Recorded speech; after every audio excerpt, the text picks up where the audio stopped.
What up? We're back with some more sick mods. This guy's silly. Dude from the engine bay. We're back in here. Welcome back to another episode of Toyota Time with Timmy the Toolman.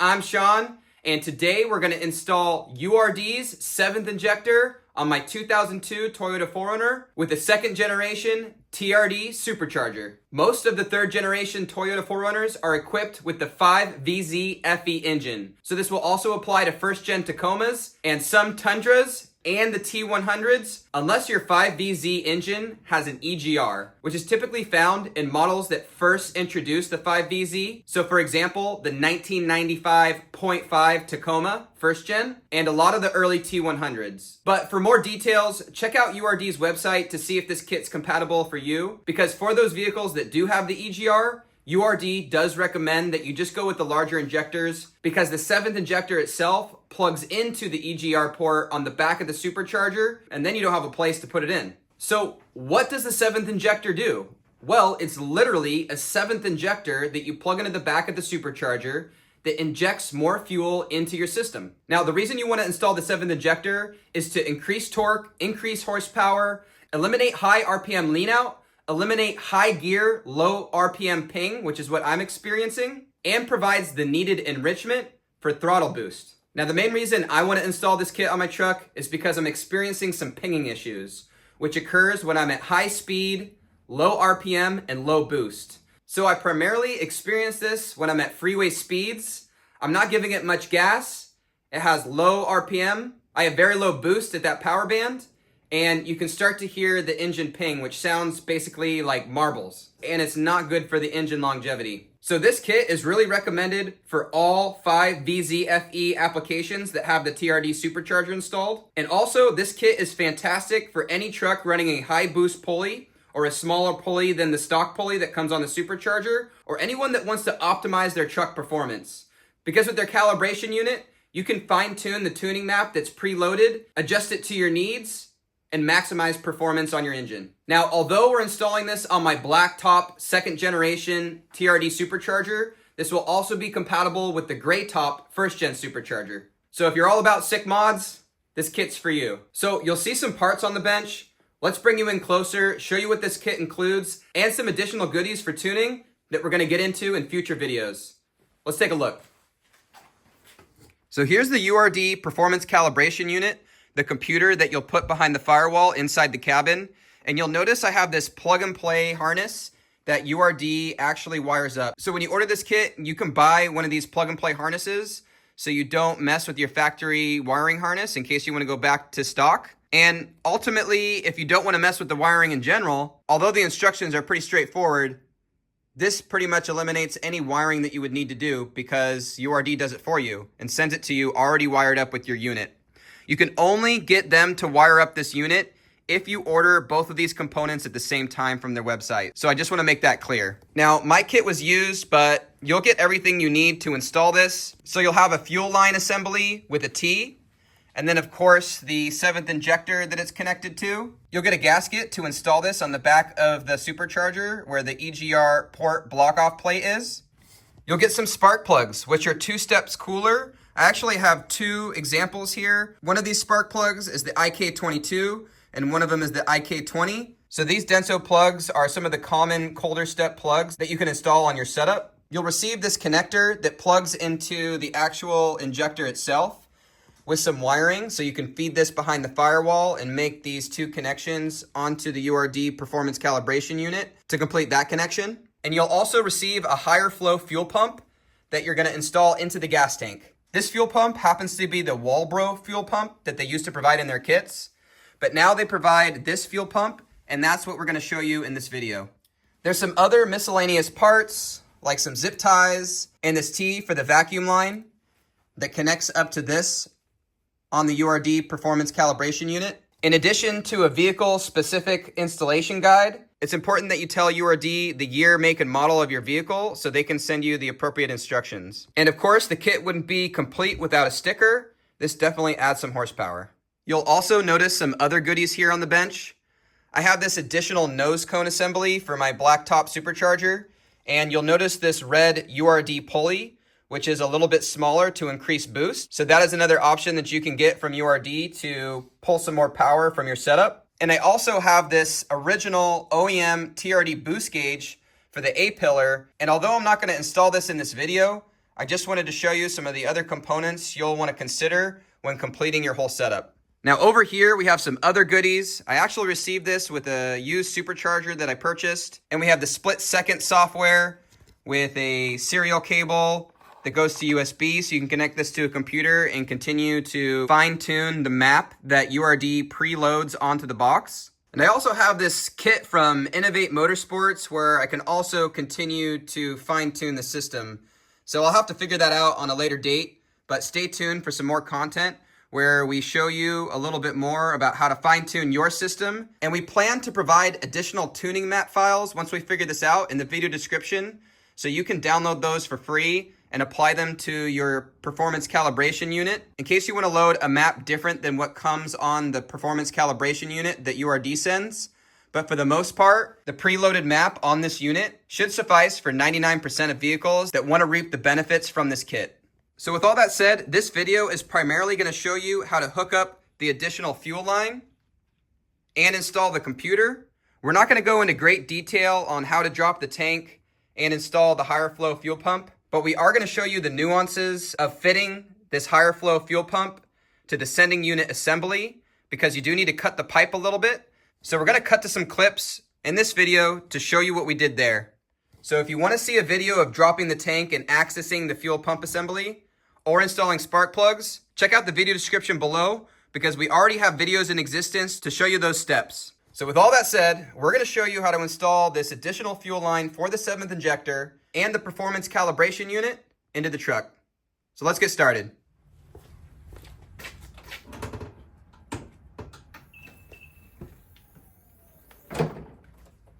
Before you get started with any of this work, disconnect your battery negative and also remove your gas cap so you can depressurize the fuel system a little bit. We're going to install this T for the fuel line, the high pressure line. It's kind of hidden under some of this stuff, so our plan is just to remove some of this stuff out of the way. There's a vacuum line that we're going to remove. My 0102 has this brake booster setup that is a little bit bigger than some of the earlier models, so you're probably going to have more room than I am. I also noticed that I routed my throttle cable in the way, so I'm going to move that out, but that's probably not going to be applicable to you. So remove this vacuum line, then we're going to access the high pressure fuel line, cut about 1.5 inches out of it, and then install this. A lot of things are interconnected here. So first I'm going to start with this vacuum line that goes over to the air box. We have this little clamp, just can get it with your fingers. And then I've actually done a little zip tie action here, so I'm going to cut that. And we're just going to get some of this stuff, just give it some freedom, right? Then I can start to move some of this stuff out of the way. So next I'm going to remove this constant tension clamp for this vacuum line that goes to the side of the supercharger. You can see one side is capped off, so it just kind of depends on your setup if you have enough vacuum lines to meet up with these ports. We're going to need some hose pliers for that one. So these hose clamp pliers allow you to twist it a little bit and get it off that nipple. So these things are pretty nice. Okay, we're making some room. Making some room downtown. All right, now again, you're probably not gonna have this situation where your throttle cable is in the way, but I'm gonna remove this air chamber stay just so I can get this cable out of my way, and then we'll work on the high pressure fuel line. Don't have a lot of room on this one, so I'm going to a smaller setup, 1/4 inch. This happens to be a 13, but only because I have an aftermarket bolt. Again, my kit was all used, so it didn't come with everything we needed. Had to piece it together. Just got this at the hardware store. But yeah, you gotta be careful because you pin yourself in a corner and then your ratchet gets stuck and then the swear words start coming out. Lots more room for the wiggle. Wonder how we're gonna keep that out of the way though. It's just got a memory to it. And there's another constant tension clamp here for this, I don't know, some kind of switching valve.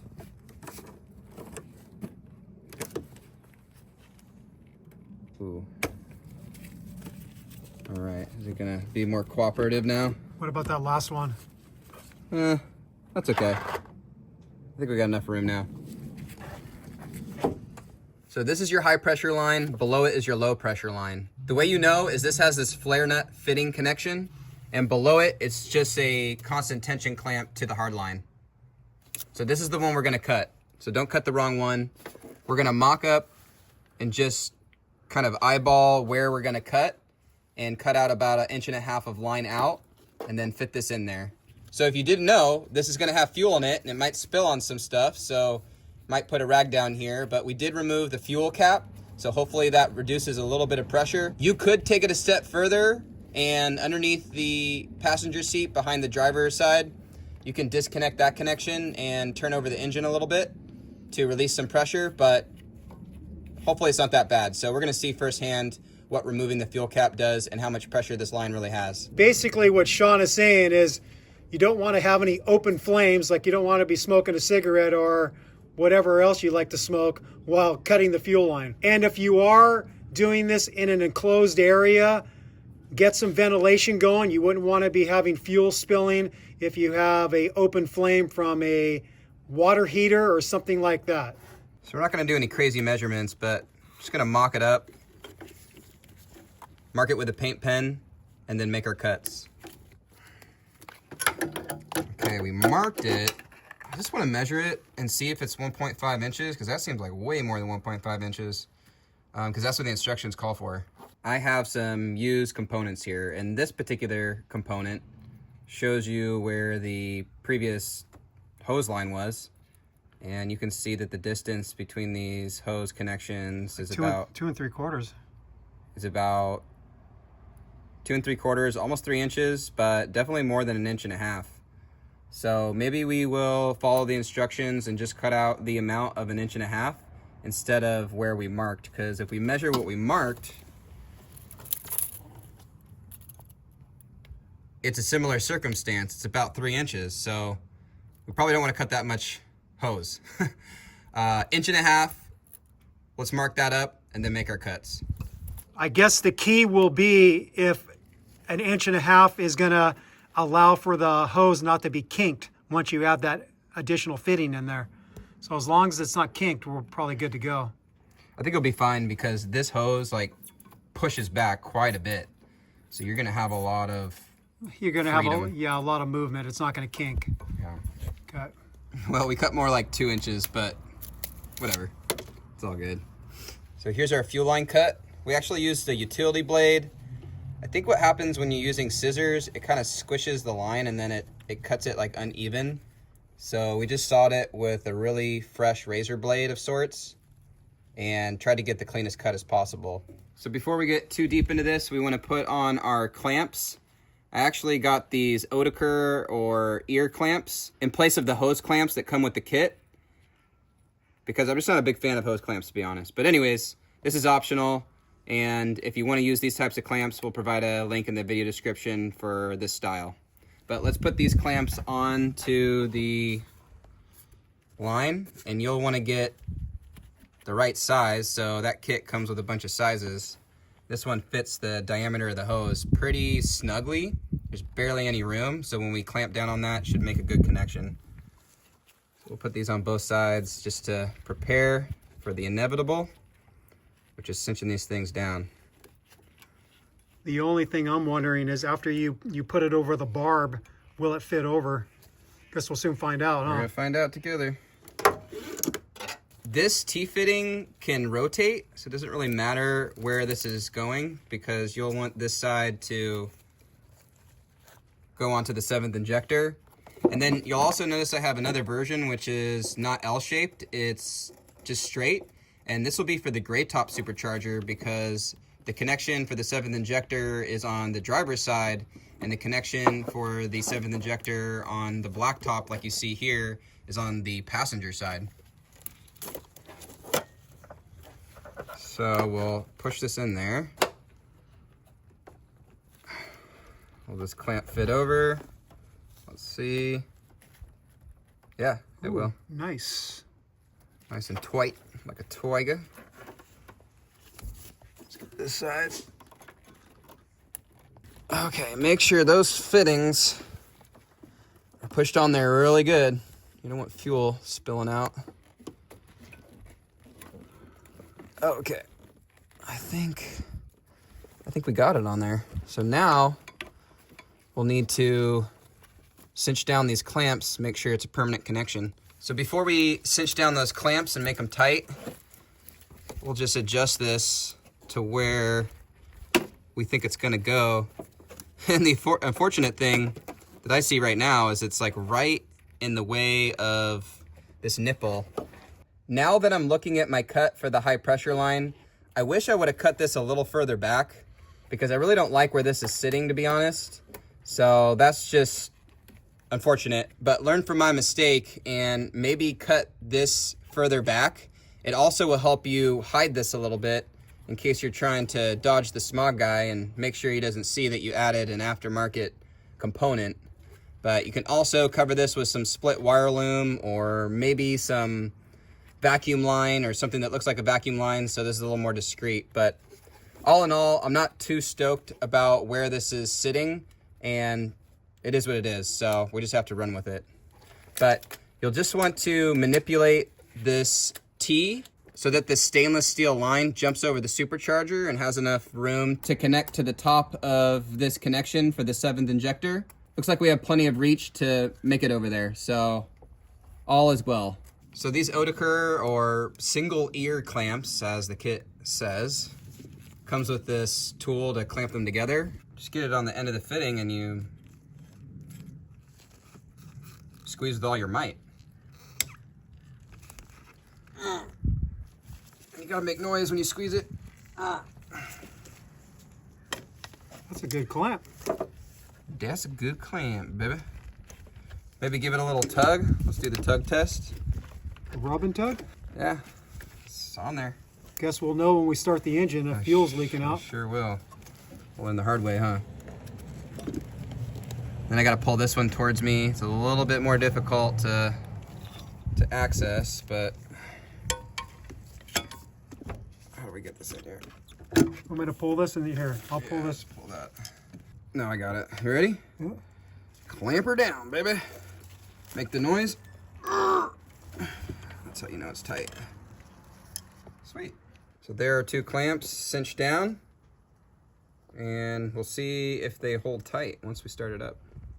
Now, one thing I want to make sure that you know of well in advance is that you tighten down these fittings and tighten down these connections, because when you get the kit shipped to you, they're screwed on, but they're not tightened down. So for example, you can see this is just hand tight on there, and this one's easy to tighten after the fact. But these two, once you get the clamps on, are a little bit more difficult. So just make sure that you tighten up everything before you start getting this installed. So we got the actual 7th injector into the back of the Supercharger installed. And the kit comes with these socket head cap screws. And here is the actual injector itself. You can see, you can rotate a little bit.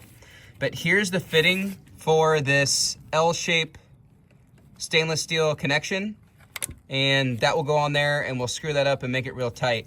In between the Supercharger and the 7th injector assembly, there is a gasket that you'll install, and that comes with the kit as well. URD also sells some additional ones in case you want to replace it. And URD also sells a replacement gasket for the throttle body to the Supercharger housing itself, because the OEM stock one's more of like a D shape. This one is completely open to allow more airflow. So what typically is back here is there's a block off plate, and you take off the factory screws that the Supercharger comes with, and then you install this one. Pretty simple. So we're gonna establish this connection by hand. And what the instructions say is, because these are AN lines, you get them tight by hand. And then with your tool of choice, you just go a little bit tighter. So don't over torque these. You'll strip them out, and that's not gonna be good. So hand tight, then tighten them up with a wrench, just a little bit of a turn. We got our flare nut wrench kit, gear wrench of course, really nice. And these fittings are 14 millimeter. So we're just gonna get it on there and give it another little snug.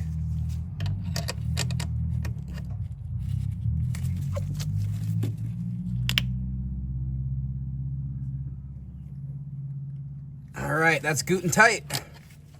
Let's get the other side. This one's a little harder to hold.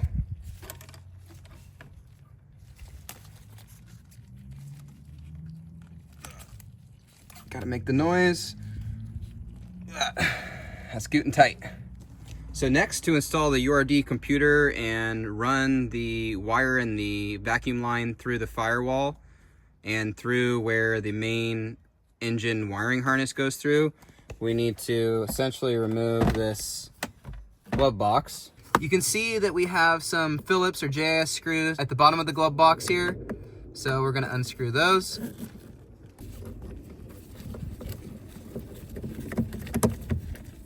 Another one right here. And then we'll open up the glove box. Oh, no, we won't. We'll just take it off. There it is. There it is, just two JIS screws.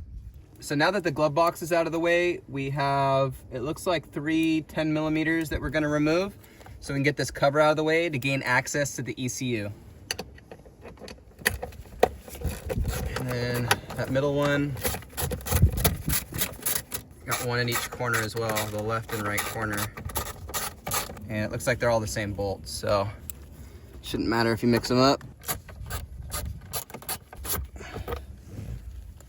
Okay, let's see. I remember there's like electrical connection or like something's connected on there you have to disconnect. Right, so there's also this clip, and we'll show you what that connects to here in just a second. So get this pulled down. Yeah, it's like you have to like pinch it in.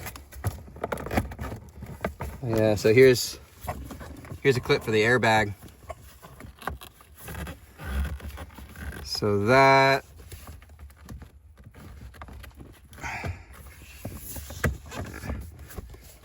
one's for the light. There's a whole rigmarole. Remember, they're here. kind of like weird to disconnect. Oh boy, we got a whole bunch of goodies back here. So you're going to disconnect this right where my thumb is, and it attaches right here on the inside of this panel, but you actually get to it from the underside of the panel before you start removing the screws, and you'll see a little white tab here, and you can just pry it down a little bit and push it out, and then that will free this from being connected to that. So now we'll move over to this left-hand side where we see this yellow connector, which controls the airbag, and this other connector for the glove box light. This is an easy connector. We just press down a little bit and it's super easy to come off. And then for this is kind of like a little plastic housing, and it just slides out of there pretty easily, so that shouldn't fight you. So now, oh, and then there's one more clip. All right, and there's one more clip back here holding some stuff, so we got to get that from underneath again. Oh, shit. Kind of hard to compress here. There we go. All right. So here are the clipping areas. There's a clip that fits through here. There's a clip right here. You have that electrical connection. Then the airbag clip assembly slips out of these little tabs, so pretty straightforward. So next we're going to disconnect these electrical connectors and remove this ECU with the screws that hold on the bracket, so we can gain access to where these wires fit through the firewall. And then we'll be able to feed the 2 wires that connect to the 7th injector, in addition to the vacuum line that also needs to go into the engine bay. So we got a couple screws that we'll disconnect that hold the brackets from the ECU to the top of this area right here. And then we'll have the room we need to gain access to the boot where the wires go through the firewall. Okay, so I think I'm gonna start with the electrical connector that's furthest away. and depress the tab on top. Oh yeah, that's pretty easy. Press the tab on top and then pull out. You really shouldn't pull on the wires, but because this is such a hardy wire loom, I am using the wires to help me out. Press it down a little bit with my bent nose needle nose pliers and pull the connector out. Just do the same for all these.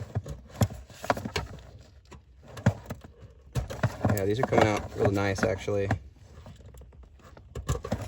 Okay, so all the electrical connectors are disconnected.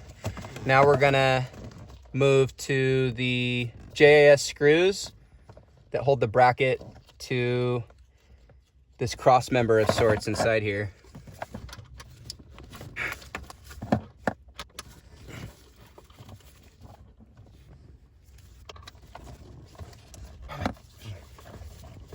Okay. Ooh, it's got a little fuzz on it. Okay, so be able to grab it now? Should be. Slide that sucker up. There it is. Little engine control unit. Don't drop it. So moving back inside the engine bay, we have this clothes hanger that I bent all out of shape so that we could feed some wire through. And let me pull this out. This wiring loom is secured to the firewall like so with some 10mm nuts. So we disconnected those, and then on this side that holds the wiring loom in place, there's a bracket. It also has a 10mm nut here, and it has this 10mm bolt securing it to the firewall right here. So remove those, got them out of the way. And then we were able to pull this wiring harness boot well out of the way. And that's how we were able to feed our wire through into the inside of the cabin, right where the glove box is. And that's how we're going to snake our wires through. And then we're gonna feed them into this loom and have them come out maybe over here or so, and then seal it up with some silicone just to make sure that it's watertight and no water makes its way through this loom. So these are the components we need to fit through the firewall. This really small nylon plastic tubing that's going to attach to the PCU, or the performance calibration unit from URD. And then these two small little wires, I think they're like, I don't know, 18 gauge or something. And this is what actually connects to the 7th injector on the back of the Supercharger. So we need to feed these wires through the boot into the firewall and then connect it to the URD PCU. In order to make this tidy, we have to poke a hole into the rubber boot that houses the wiring harness that leads to the ECU from the engine. And I'm gonna poke a hole kind of in the back here and feed the wires through. We wanna make it as weatherproof as possible, and we also wanna make it discreet. Because those small guys trying to fail us. Well, we don't know their sexual orientation, But they're all anyways. So yeah, just push it through as best you can. So Sean has the wires ran through the boot, and then now he's taping the vacuum line to the same coat hanger, and we're gonna pull the vacuum line through the boot. Your vacuum line is probably gonna be black, but because I had a used version, the vacuum line was cut short, and so I had this extra vacuum line from the boost gauge. So now with the help of this coat hanger, I pushed the wire through the boot this way, and then when I was pulling it back the other way, I ended up getting my vacuum tubing through the same hole. So now we have both components that we need fished through the main wiring harness boot so that we can connect the vacuum line and we can connect the electrical connector to the 7th injector. So here's the T-fitting that's provided in the kit. And this is going to tie into the fuel pressure regulator that goes to the barb fitting on the back of the supercharger. I slipped this black tubing over the clear tubing that eventually goes into the cabin and connects to the URD computer. And we have some injection system hose that we're going to replace with some proper vacuum line.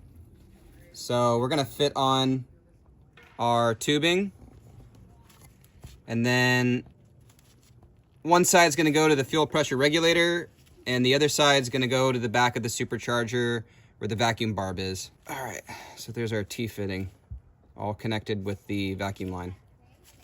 Sweet.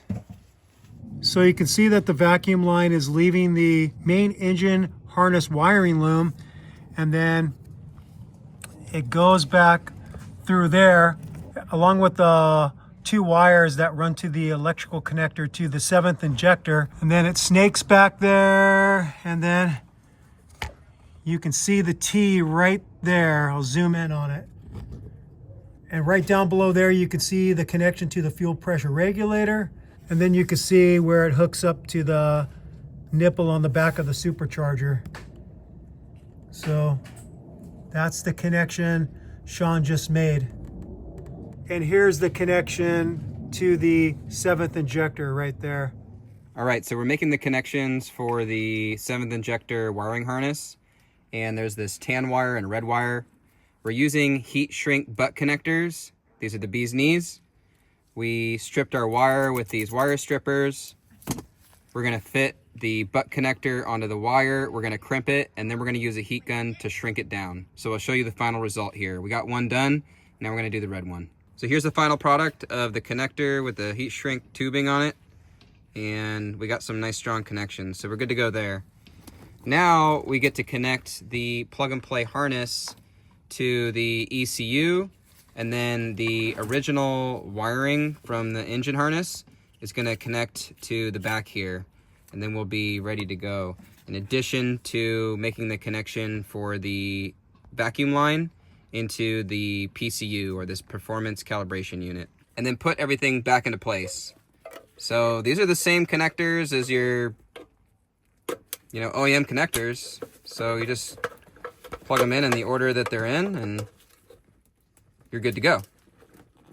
Make sure you hear them click though. Okay. So then we can put the ECU back into position with the two fasteners, the two screws that secure it. So just be mindful you're not pinching the vacuum line that you fed through there. And before I make those connections for the engine harness connectors, we're gonna fish the ECU back up here.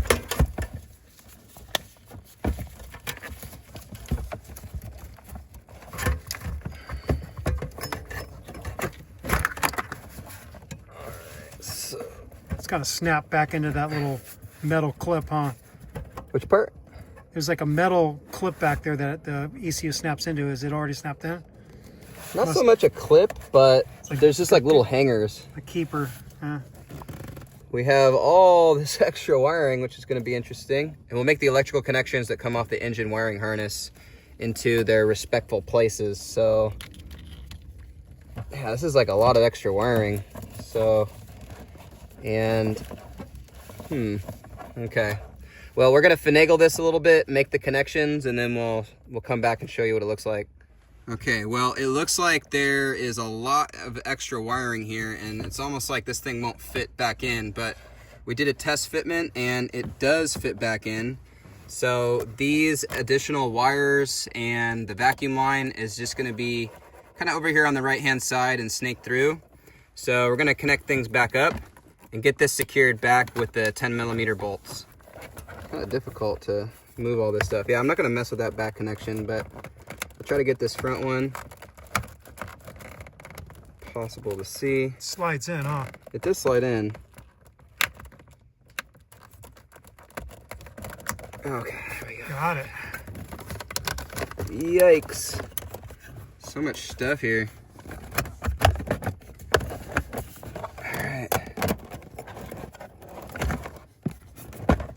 So that's what it's going to look like with the wires coming through over here on the right. It's a little bit of room for it to snake through.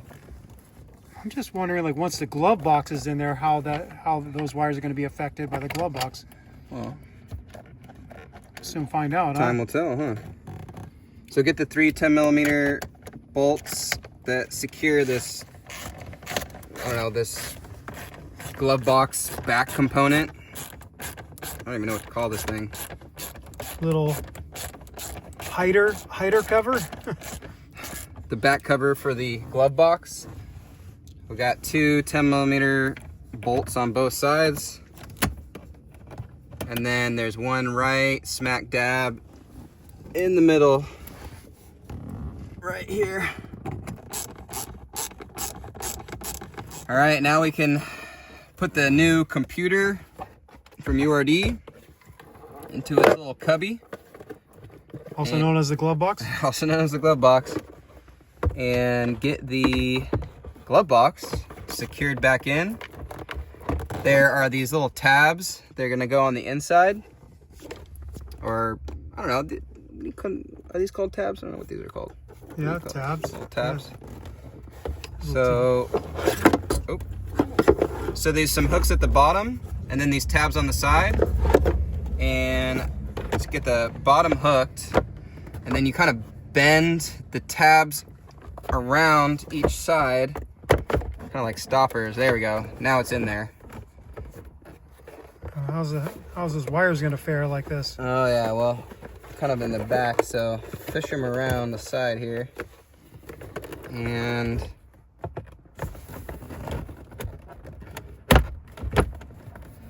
it's gonna close. Oh yeah, it closes. So yeah, lastly, we got to get the screws at the bottom. There's 2 of them. Just have to hook. So flip these things down, and then you can secure them with the screws. Push it up a little bit here. That one's not quite tight. Didn't really have the leverage to push it up and secure it.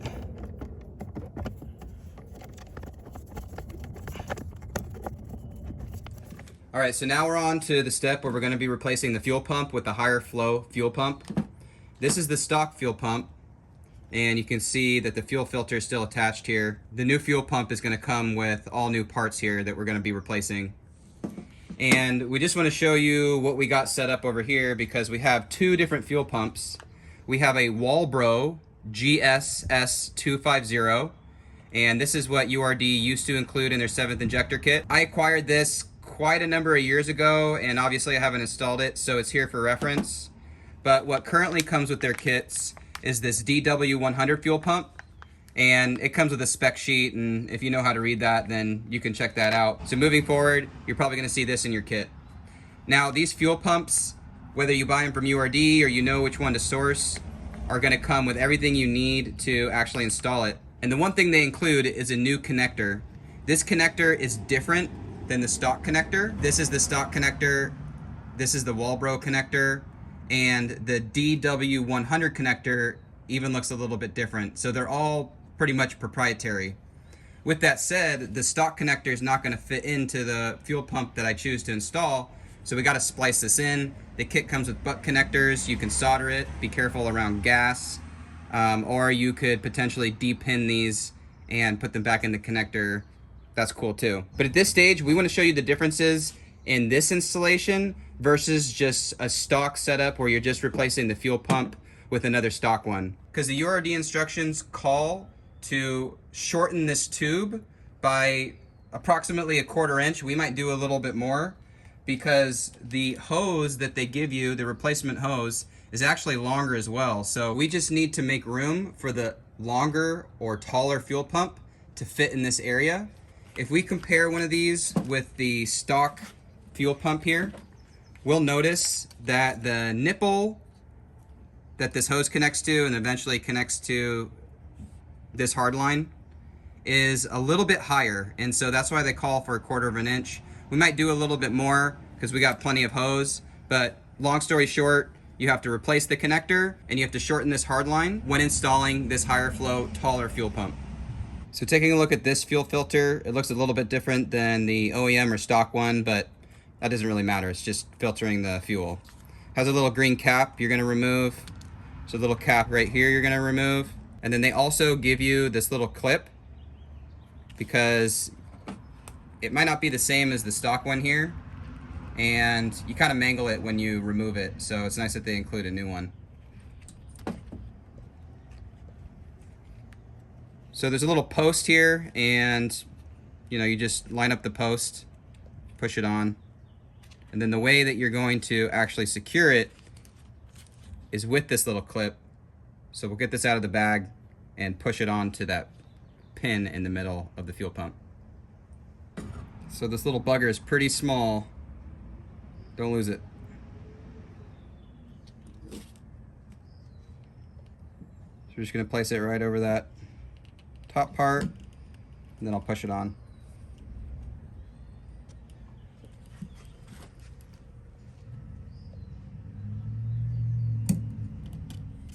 Okay, we got that little clip installed. Just make sure it's secure.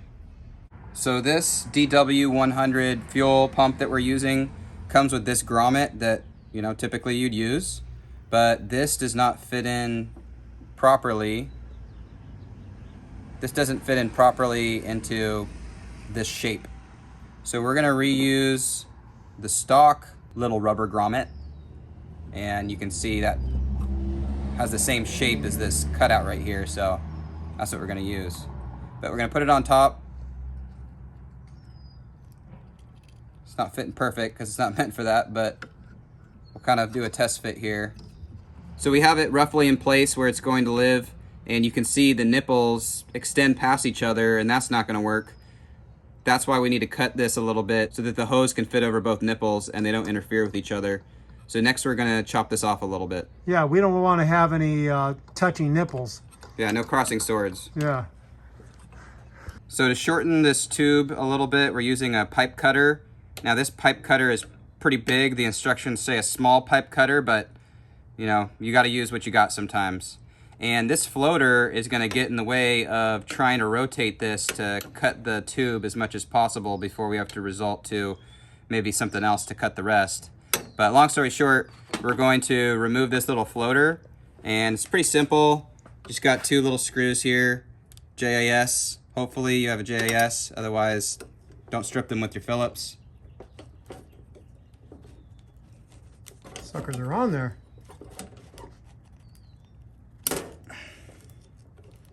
Okay, got one. All right, just trying to be careful there. All right, so we're just gonna kind of get this out of the way loosely. And now we have more room to cut with the pipe cutter. We really can only turn this a little bit, maybe as much as half. But like Sean said, it would be nice if we had a mini one that we could spin around the whole circumference. But this will get us somewhere, and then we could finish it off with a little cutting blade. We changed the orientation of the pipe cutter, and now we're working the other side. So this will get us a little bit more, like a little more than half of it cut through. Yeah, we're not gonna get 100%, but then we'll just follow up with another cutting tool and some files so we can make sure there's no sharp edges. I think we should turn it upside down to where the bits don't get underneath inside. So this is the amount we took off, just a little bit past the nipple. That's pretty much all we needed. After the pipe cutter got through, I don't know, 2/3 of it, we switched to this little metal coping saw, sawed off the rest by hand. You don't want to use some power tools, cause a spark, because there's still fuel in these lines, and unless you let it dry out for many days, that would be dangerous. And then the other thing is that you're going to get a straighter cut most likely with a blade like that, as opposed to a metal cutting disc turning at thousands of revolutions per minute. You might end up cutting it a little crooked. You have a better chance of getting a straight cut with a little saw like this. And then lastly, to deburr the edges or just to soften them up so they don't cut anything, we got in here with a little file, and then we finished it up with some emery cloth just to sand away any of the sharp edges and make sure it's not going to get caught up anything and tear the hose. Now we are a little bit concerned that some metal bits might still be in here, so we're going to grab an air nozzle hooked up to my air compressor, and we're going to blow through it via the hoses down here, wherever they're at. And we're gonna blow through the hose that the metal line connects to blow out any potential metal bits in there, because we don't want any of that getting into the fuel pump. All right, we got the DW100 fuel pump installed. We actually couldn't use the other constant tension clamp that came on the OEM setup because it wouldn't fit over this nipple. So we used this hose clamp, but we were able to use the constant tension clamp on the stock hardline here where this tube goes onto. And we also got the connectors sorted out. So we did some heat shrink butt connectors, and we actually used our own. We didn't use the ones from the kit. And then we put some heat shrink over them just for some extra insurance. You can see there it's kind of a little bit long, but it is what it is. So just kind of measure twice and then cut once, but this will work out fine. So we got everything connected, and we'll put the fuel pump assembly back into the fuel tank with a new gasket. And this is an important part not to forget. Buy that new gasket ahead of time so that when you get to this step, you're not taking a last minute trip to the parts store.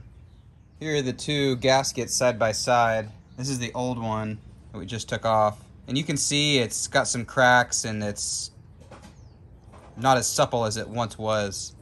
So this new one's really nice, and that's why you should replace it. Because you've never dropped your tank and gone into there, and you don't know what the condition is. So just expect it to be bad and replace it.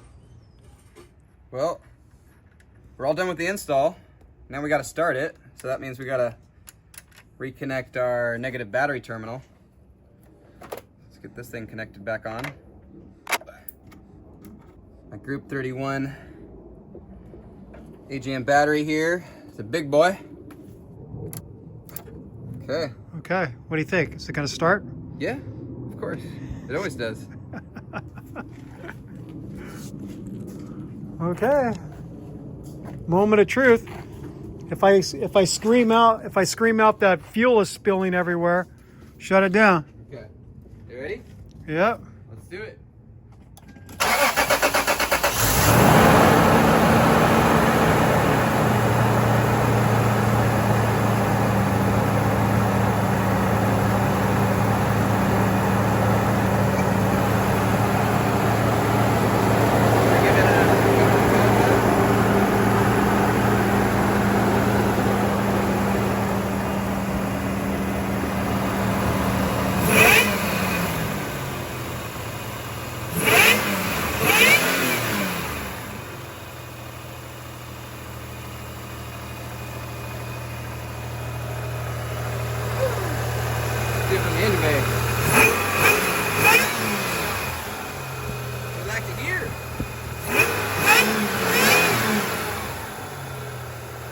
So we're gonna double check all the fuel connections and make sure there's no fuel leaking, because we don't want an engine fire.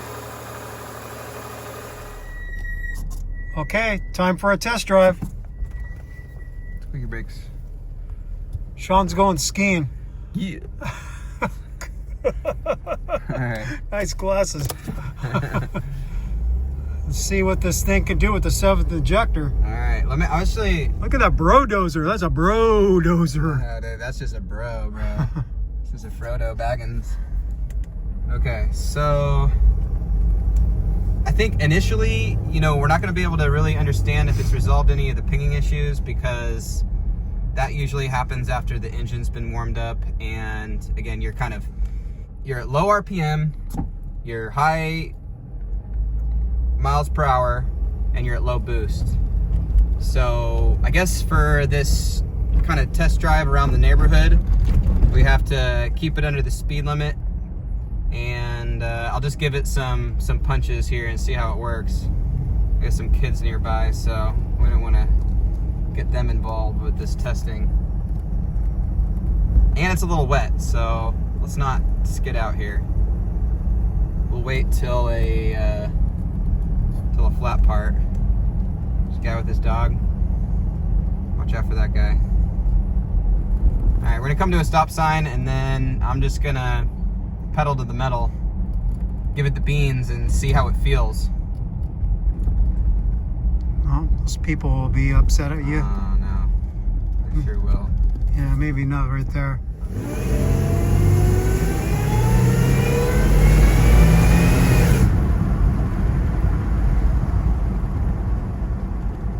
You know, sometimes I notice it's a little bit different if it's in like first or second versus a stop, depending on how hard I hit on the pedal. Kind of depends. How did that feel compared to before?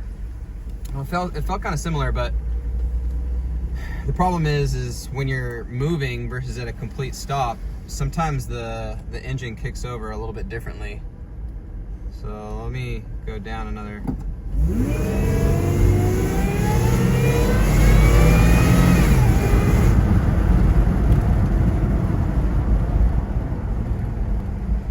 It does seem like it has some additional fuel, and it's moving a little bit quicker off the line. You want to hop out and get me doing a drive-by here?